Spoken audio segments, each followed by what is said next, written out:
La historia no contada. Programa de investigación y divulgación histórica. Investigaciones realizadas con pruebas documentales, testificables y monumentales. La historia que no está escrita en los libros oficiales. La historia no contada. Bienvenidos. Amigos, amigas, gracias por el favor de su atención en esta tercera entrega sobre Porfirio Díaz, el héroe del 2 de abril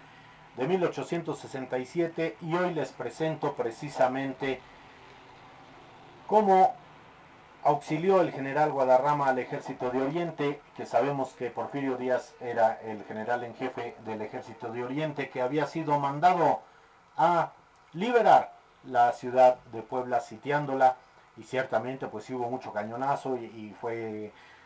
casi destruida, como lo dije en el programa, en el primer programa de esta serie de 3 sobre el héroe del 2 de abril. Pues Díaz no pudo volver, ya siendo presidente durante 20 años, no pudo regresar a Puebla porque no lo querían, de plano no lo querían porque pues, la había destruido, pero gracias a las gestiones de su señora esposa Carmelita Romero Rubio, bueno, pues le fue condonado ese peso, esa mancha, esa marca que Díaz cargaba, que los poblanos no lo querían ahí, no por otra cosa, sino simplemente porque Puebla quedó muy mal después del sitio del 67. Y ya en el 63, cuando se les regresan los franceses, y ya es cuando vencen la plaza y González Ortega la rinde y la entrega, y ya Nepomuceno Almonte, Juan Nepomuceno Almonte, el general, pues ya va a indicar que están marchando ya las tropas de Bazán a la ciudad en 1863. Ya había, después de esa refriega, ya había quedado muy dañada la capital de Puebla. Entonces, la ciudad, la capital. Entonces, y luego en el 67 con el sitio, pues también. Entonces, prácticamente Puebla sufrió mucho, pero es hoy en día una de las ciudades más bonitas, más hermosas de esta República Mexicana. Bueno, y bueno, les doy la lectura de este documento que precisamente Ángel Pola entrevista y hace la relatoría, un periodista que nace en el siglo XIX, muere en el siglo XX, precisamente la relatoría y la entrevista que le hace al general Amado Antonio Guadarrama. Y dice así: el coronel Ignacio Seo Cádiz, que fue mayor general de la segunda división del norte y se portó dignamente en el importante hecho de armas del 10 de abril de 1867 contra las fuerzas del general Leonardo Márquez. Nos había hecho un relato minucioso de los movimientos y el auxilio que prestó el general Amado Guadarrama al ejército de Oriente. El señor O'Cadiz vive retirado de la política en Silao y desempeñó importante papel en las filas republicanas durante el imperio. Partidario del general Porfirio Díaz desde el Plan de la Noria, dirigió en septiembre de 1876 una carta a don Sebastián Lerdo de Tejada en que encarecíale no aceptase su reelección y decía: debemos estar convencidos de que las naciones se educan como se educa a un individuo, pero en ese trabajo no tengo noticia de que gobierno alguno se haya ocupado de manera positiva y necesaria y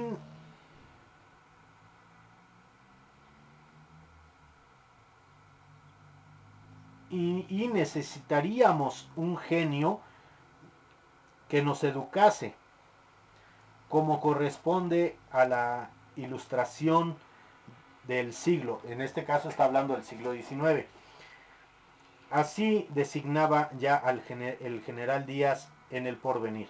El señor O'Cadiz ha ratificado escrita nuestra entrevista, que es la siguiente. Estando el cuerpo del ejército de caballería en número de 8,000 hombres de diferentes estados, al mando del general Amado A. Guadarrama, en su campamento de la llanura inmediata a la ya sitiada ciudad de Querétaro, sucedió que el general Mariano Escobedo, jefe de las fuerzas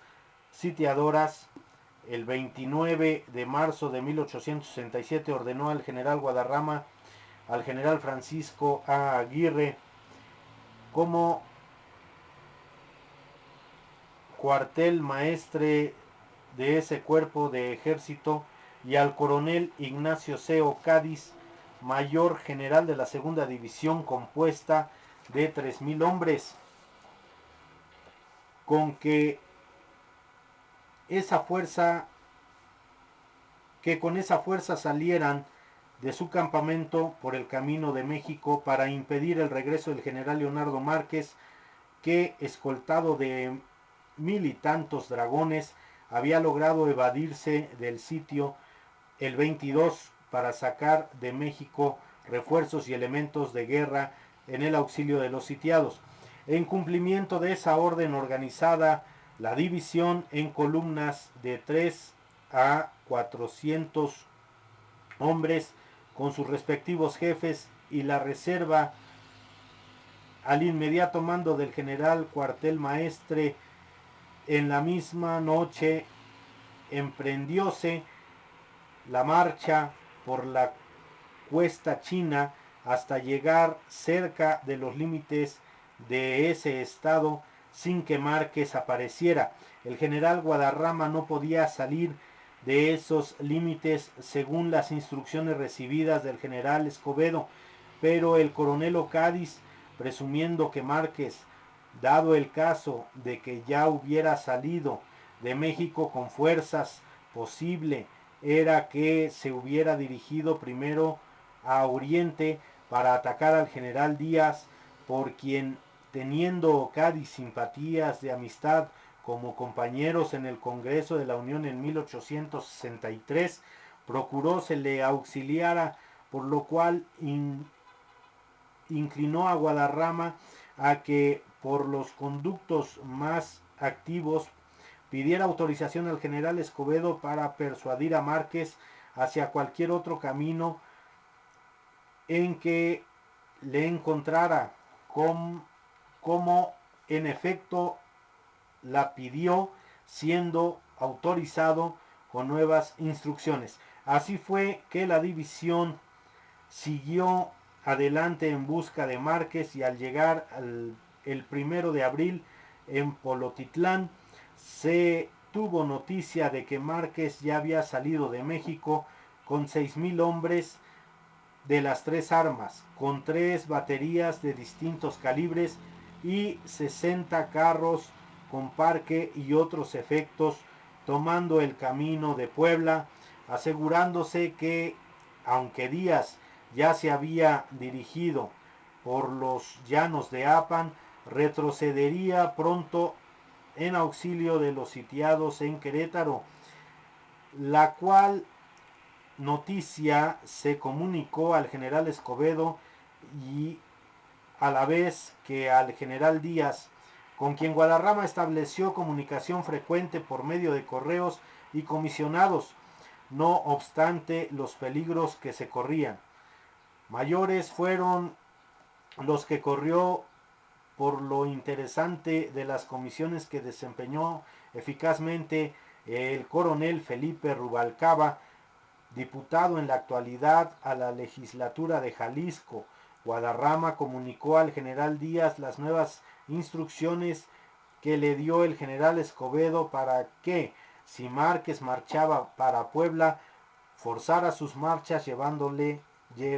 la retaguardia. La división Guadarrama siguió adelante y llegó el 2 de abril a Soyaquilpan, el 3 a Tepeji del Río, donde Guadarrama, encontrándose allí el coronel Jesús Lalane, que es el coronel que destrozan entre las dos haciendas que ya había comentado, con más de 1000 hombres de infantería y caballería pertenecientes a la división del general Rivapalacio, le ordenó marchar para Zumpango, donde llegó Guadarrama con su división, el cuarto avanzado, Lalane con su fuerza a Teotihuacán y la fuerza del coronel Fragoso a Otumba. Lalane llevaba 1200 hombres y se encarga de detener por órdenes de Díaz precisamente a Márquez, y Márquez traía 5000 gentes, por eso los despedazan. Pero bueno, continúo. En tanto se ejecutaban esos movimientos debido a los que de avance y retroceso hacía Márquez, que se hallaban en la hacienda de Guadalupe, la división Guadarrama permaneció en Zumpango. El 5 en observación del enemigo, ordenándose el 6 de abril que la fuerza del coronel Fragoso avanzase a la hacienda de Jala y a la caballería de Lalane a San Bartolo, así como la de observación del general Antonio Carvajal a San Nicolás, a la vez que Guadarrama con su división llegó a Otumba, donde recibió parte de que el enemigo tomaba rumbo a Veracruz, abandonando su tren de carros por la persecución que le hacía el jefe del cuerpo del Ejército de Oriente, en este caso Porfirio Díaz. En virtud de tal noticia, le hacía inverosímil y dudosa. Guadarrama ordenó que las fuerzas de Lalane y Fragoso siguieran su marcha en el auxilio de nuestras fuerzas. Se supone que es el parte oficial de la referencia que quiso decir esas nuestras fuerzas eran las de Oriente, que él, Guadarrama, con sus columnas regresaría a situarse entre México y Querétaro, lo cual, como inusitado por las reflexiones de Ocádiz, no se verificó. Guadarrama llegó con la división a San Juan Teotihuacán el 7 y el 8, recibió varios correos de Carvajal con quienes comunicaba que el enemigo había vuelto a situarse en la hacienda de Guadalupe. Por ese movimiento del enemigo, el coronel Lalane, que se encontraba en San Lorenzo, marchó a su encuentro con el propósito de contenerlo unas cuantas horas para dar tiempo a que las fuerzas del general Díaz, que perseguían a las de Márquez, pudieran darle alcance, pero Lalane fue rechazado, perdiendo parte de su fuerza, lo que mencionaba hace un momento. El parte del desastre lo recibió Guadarrama a las 2 de la tarde del día 8 de abril, por lo que inmediatamente avanzó sobre el camino de San Lorenzo, y el 9, ya en marcha, recibió la orden del general Díaz para que avanzara y se situara al occidente de la hacienda para atacar al enemigo al día siguiente, en cumplimiento de la orden de la división Guadarrama, a la que únicamente quedó incorporado el general Carvajal y su segundo coronel Kafner, con su columna de 200 lanceros. A las 6 de la tarde de ese mismo día, con bastante luz y algo lluvioso, llegó por el norte a un extenso llano, no lejos de la casa de dicha hacienda, como a 2 millas de distancia, atravesando un puente de mampostería bastante amplio que sirve de paso en esa grande zanja de altos bordes donde se situó la división y formó en línea de batalla, dando el frente a dicha casa, que no se veía por las sinuosidades del terreno, colocándose al frente de la tropa el general Guadarrama y el mayor general Ocádiz, en espera de las órdenes del general Díaz. Al llegar y acampar la división, como quedó explicado, se percibía hacia la casa un nutrido tiroteo de artillería y de fusil, tiroteo que cesó al oscurecer, quedando todo en silencio a las 10 de la noche, muy oscura por los nublados. Un grupo de 40 hombres de caballería que venían rumbo a San Lorenzo, sin ser sentido, se arrojó sobre el mencionado puente, rompiendo la línea de la fuerza que lo cubría para escapar, lo cual lograron a pesar de la momentánea resistencia que les hizo, quedando allí del grupo un muerto, 2 caballos y un prisionero, por quien se supo que era un grupo de húngaros. En esos momentos el general Guadarrama dio orden al coronel Ocádiz para que mandara a perseguir a los que se habían escapado, pero como Ocádiz le dijo que de perseguirles podía resultar una confirmación, las columnas de la división, desconociéndose unas a otras por la oscuridad de la noche, sin conocer el terreno, y que el arrojo del grupo podía ser una intentona de estrategia de Márquez para poner el desorden a la división. No se verificó la persecución y quedó todo en silencio y en espera de órdenes. Cerca de las 12 de la noche, Ocádiz hizo notar a Guadarrama, quienes siempre estaban juntos, que por San Lorenzo hacia el llano percibíase sordo rumor como ruido de ejes de carros cuyas ruedas no le hacían bastante por la humedad del terreno y el pasto. Convencidos del rumor, Guadarrama ordenó a Ocádiz que llamase a Carvajal, único conocedor de esos terrenos, para que con su columna hiciera un reconocimiento. Había pasado un cuarto de hora cuando se oyó un fuerte tiroteo que duró igual tiempo, o sea 45 minutos, regresando luego el general Carvajal sin su fuerza, y verbalmente dio parte de que el rumor era el ruido que producían muchos carros de las fuerzas de Márquez cargados con parque y custodiados por escoltas con las que se había batido, venciéndolas y capturando a estas y el tren, el cual había dejado al cuidado de su columna. En atención al parte, sin más novedad, Guadarrama ordenó a Carvajal que hiciera avanzar el tren que quedaba bajo su exclusivo cuidado y se situase con él y las escoltas vencidas a retaguardia de la línea, pasando sobre el mencionado puente para entregar todo al amanecer al general Díaz. A él se le entrega que por su orden se hizo al comandante general de artillería del Cuerpo del Ejército de Oriente. La entrega fue de 49 carros y carretones cargados con parque, uno con una pieza de A6 rayada y con forrajes, y los demás con calderos y soperas de rancho, 350 mulas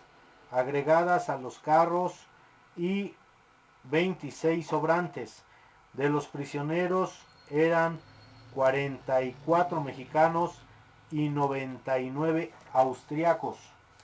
El parte oficial rendido al general Escobedo de esa aprehensión, fechado el 14 de abril de 1867, en Cuautitlán, está firmado por el coronel Ocádiz como mayor general de la segunda división del Cuerpo del Ejército de Caballería, perteneciente a los ejércitos de Oriente y del Norte, y visitaba la relación número 1 por el general Guadarrama y publicada por la prensa de los estados. Ejecutada la aprehensión del tren de Márquez, todo volvió a quedar en silencio y en espera de las órdenes cuando a las 5 de la mañana del 10 del mismo abril, estando, como se ha dicho, Guadarrama y Ocádiz al frente de la división, dando vista a San Lorenzo, se les acercó a todo galope un oficial que dijo ser ayudante del general Díaz, quien lo mandaba para comunicar la orden de que Guadarrama avanzase con su división, pues que el enemigo se había ido. Por esa orden, violentamente con sus columnas mencionadas, avanzó a medio galope, llegando a comenzar la aurora a dicha hacienda, donde al frente e inmediato a la casa de ella se encontraba a caballo con su estado mayor el general Díaz, a quien Ocádiz presentó al general Guadarrama, que no se conocían. Luego después, en breve explicación de lo ocurrido en la línea de Guadarrama, dijo a este y Ocádiz que como tenían la caballería de refresco, le hicieran favor de perseguir al enemigo que tomaba camino hacia Calpulampa. Así fue que en el acto organizaron las columnas de la división para entrar en el estrecho camino, en el que en la velocidad posible por lo quebrado del terreno en partes, a las 8 de la mañana dieron alcance a la retaguardia del enemigo, que la llevaba bien reforzada, y desde ese momento se le atacó, batiéndole sin descansar a la primera y quinta columna. El enemigo se batiría en retirada sobre el camino unas veces y otras cometía, dejando muchos muertos y heridos y destruidos de propósito algunos pequeños puentes de madera que era preciso reponer. Algunos pelotones de infantería se rendían al lado del flanco izquierdo. Al salir del pueblo de San Felipe, el grueso del enemigo seguía batiéndose en retirada, no solo para resistir la persecución, sino para acometer, como hizo con su caballería en el camino, con su infantería y artillería por el flanco izquierdo del trayecto, por ser terreno quebrado. El mayor Ocádiz, que iba al frente de las columnas sin separarse en todo momento, mirando los movimientos del enemigo, reforzó voluntariamente las columnas del cerro del camino, del centro del camino, con la de los rifleros del norte, armadas de rifles y de 8 y 10 y 6 tiros, al mando del coronel Pedro Martínez, y la de Guanajuato a las órdenes del teniente coronel Juan Bermúdez, protegidas por otras columnas hacia el flanco derecho. Estas tales condiciones que trabó combate, en el que luego recibió Bermúdez un balazo en un brazo y rechazado por el enemigo, que abandonó un carro con parque y toda su artillería gruesa. Siguió vigorosa la persecución, siempre sobre el camino batiendo al enemigo, al que disminuir en número dejaba muchos de sus muertos, y otros más pelotones de infantería se rendían hasta llegar hacia las 6 de la tarde.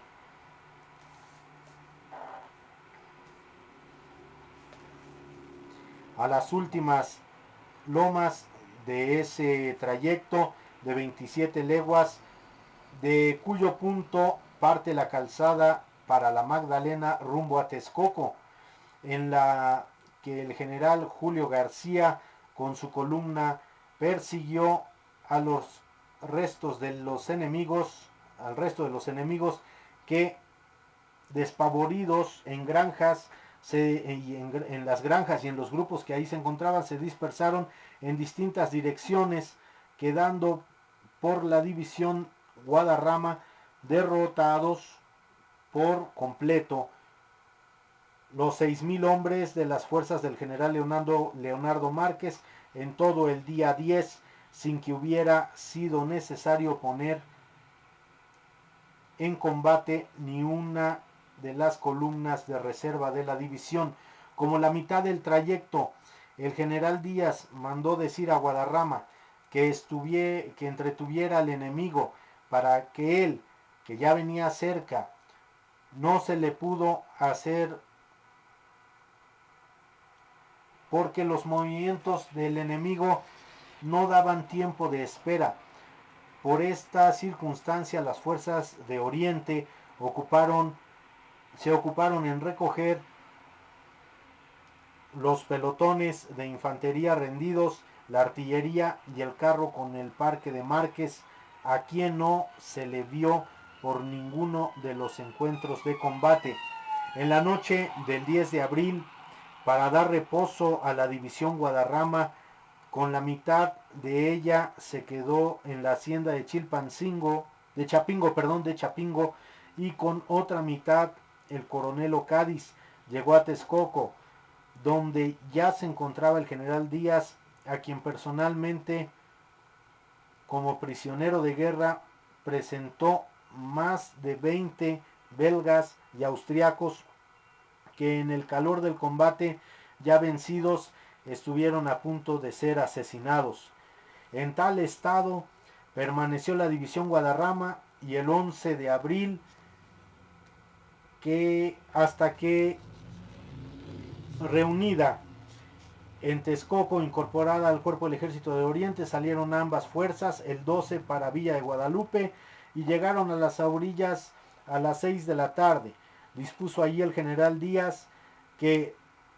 de la división de Guadarrama, la segunda columna formada en batalla apoyase la infantería del Ejército de Oriente y la quinta columna cubriera los puntos avanzados esa noche. Las demás columnas fueron con Guadarrama y Ocádiz a la inmediata hacienda de Escalera para dar más reposo a la tropa y a la caballería rendida por la jornada de 27 leguas sin comer ni beber y sin descanso en combate. Bueno, realmente es interesantísima esta relatoría de la entrevista que hace Ángel Pola a Ocádiz, precisamente, en el cual también está presente el general Guadarrama y bueno, obviamente se hacía la entrevista, no había grabadoras, obviamente se tomaba nota y después se debía tener muy buena memoria para poder guardar todos esos testimoniales y después transcribirlos, y ya una vez transcritos, bueno, se volvía a pasar para si estaba de acuerdo la persona a la cual se le había hecho la entrevista. Pues amigos, amigas, hay mucha más historia sobre precisamente Porfirio Díaz, el héroe del 2 de abril de 1867. Pero bueno, de alguna manera sí se la cumplió a Márquez y sí realmente no se la perdonó, lo derrotó, no lo mató. Márquez al final, bueno, muere por instancias naturales, no muere ni fusilado ni muere en combate.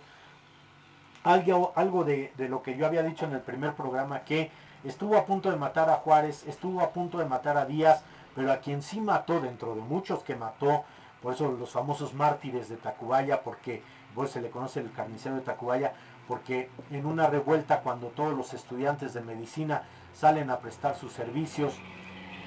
a los heridos, bueno, pues él investiga quiénes son y a ellos los mata también por haber prestado sus servicios cuando la sanidad, el prestar los auxilios a los heridos en combate, sean adversos o sean de casa, está permitido por leyes internacionales, y quien no obedece o quien no respete esas leyes internacionales en matar enfermeros, matar a doctores en el momento habiéndose identificado, pues es un delito de guerra, y Márquez los mata precisamente a los famosos mártires de Tacubaya. Y a quien sí mata, y mata de una manera muy despreciable, pues es precisamente a don Melchor Ocampo, uno de los mejores miembros del gabinete de Juárez. El mejor gabinete que ha existido en México ha sido el gabinete de Benito Juárez. con Ocampo, con Guillermo Prieto, con Lerdo de Tejada, con José María Iglesias, muchísima gente muy importante. Entonces, a él si lo mata, lo fusilan, lo tiran, lo vejan y ya en el suelo es cuando le dan la descarga a don Melchor Ocampo. Y bueno, es una medallita más que hay que colgarle a Leonardo Márquez. Por eso también se le llama el carnicero de Tacubaya, el leopardo, ¿no? Porque, pues, o el tigre, ¿no? Porque pues saltaba sobre su presa y hasta no despedazarlas así era. Pero bueno, al final como Santana, ¿no? Cuánta gente no traicionó y murió en su casa de Veracruz. Sí, bañado en diarrea porque tenía un mal estomacal muy fuerte, pero no muere ni fusilado, ni ejecutado, ni nada. Muchos dicen que como aquel artillero que erró el tiro donde le vuelan la pierna, pues le hubiera calculado un poquito más arriba para haberlo acabado y a lo mejor el destino de México hubiera sido otro. O no se hubieran perdido los terrenos que se perdieron de México porque se perdieron en guerra. Realmente Santana pierde lo que es la Mesilla, ¿verdad? Eh, por eso le pagan, ahí sí le pagan, pero todos los demás, Texas principalmente, se pierde en guerra. Es el primer país, el primer estado apoyado por la naciente Estados Unidos que apoya esa independencia de México. Y en sí, cosa rara, ¿verdad?